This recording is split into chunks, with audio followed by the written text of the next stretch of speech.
What's up guys? So ngayon, matagal-tagal po tayong walang vlog.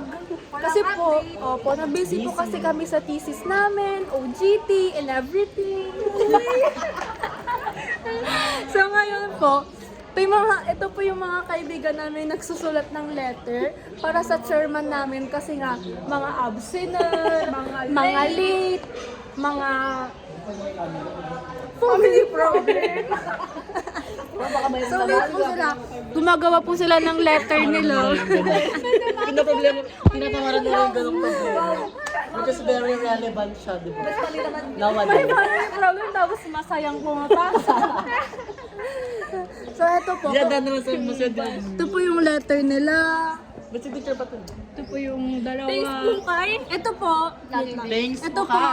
May letter kasi laging late. Ito naman. Thanks Hashtag. kay Dola. Thanks kay Dipsy. Thanks kay. Ito naman laging absent. Ito laging absent. Tuwing Monday to eh. Tuwing Monday. Kami guys, ako, si Rowena, si Noemi, mga good student po kami guys. Ni James Borsho din. Yan, lagyan mo dyan. Hindi po yun kasali. Hindi po yun kasali. Kami lang po magkakaibigan. At, ayun po. So kaming apat po, mga ano po kami, mga good student. Laging pumapasok, kahit may event.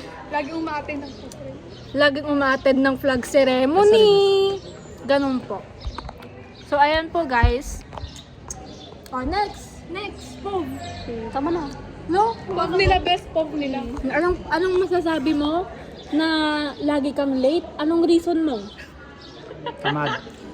Tamad. Tapos ano nakalagay sa letter niya? Anong nakalagay sa letter?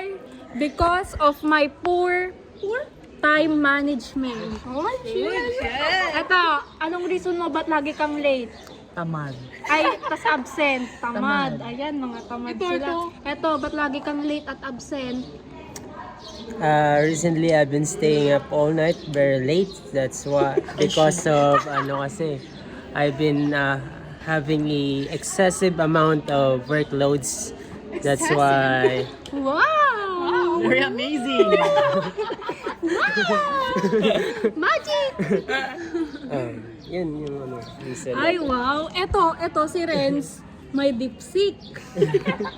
si Jayron, may dola. Ito, sariling vocabulary. Best.